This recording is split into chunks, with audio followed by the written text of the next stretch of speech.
രാജ്കുമാർ ചേരുന്നുണ്ട് സെക്രട്ടേറിയറ്റ് ദർബാർ ഹാളിൽ നിന്ന്.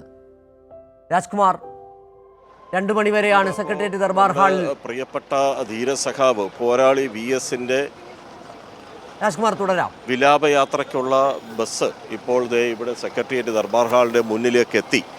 ആ വിലാപയാത്രയ്ക്കുള്ള ബസ് ഇപ്പോൾ പ്രത്യേകം സജ്ജമാക്കിയ VS-ന് വേണ്ടി സജ്ജമാക്കിയ ലോ ഫ്ലോർ ബസ് ഇപ്പോൾ എത്തിച്ചിട്ടുണ്ട്.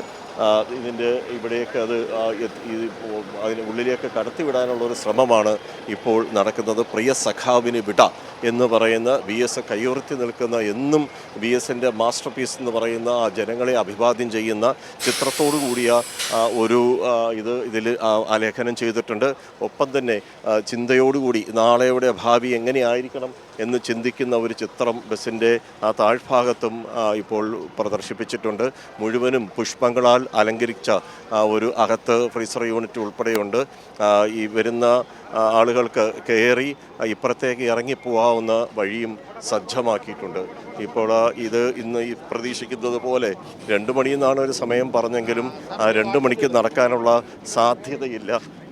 ഇത് വീണ്ടും വൈകാനാണ് സാധ്യത. ഇപ്പോഴും നിരവധി പേർ ഈ അന്ത്യോപചാരം അർപ്പിക്കാനായി കാത്തു നിൽക്കുകയാണ്. സിച്ചു.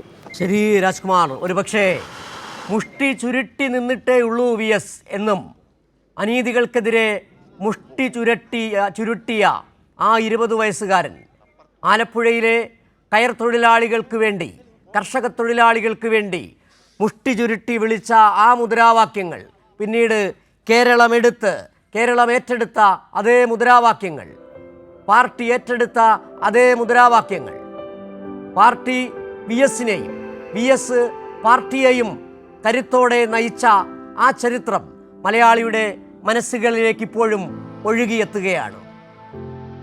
ഒരു കൊടിയ ദുഷ്പ്രഭുത്വത്തിനു മുന്നിലും തല കുനിക്കാത്തതാണ് തൻ്റെ യൗവനം, തൻ്റെ ജീവിതം എന്ന് ഉറക്കെ പറഞ്ഞുകൊണ്ടിരുന്ന VS. പോരാട്ടങ്ങൾ നിലയ്ക്കുന്നില്ല. VS, നിങ്ങൾ കൊളുത്തിയ മാർഗദീപം അതുതന്നെയാണ് CPM എന്ന് പറയുന്ന ഇന്ത്യയിലെ ഏറ്റവും വലിയ വിപ്ലവ പ്രസ്ഥാനത്തെ നയിക്കുന്നത്. VS, നിങ്ങൾ കാട്ടിയ സമരപാത തന്നെയാണ് ആ പാർട്ടിയുടെ കരുത്ത്.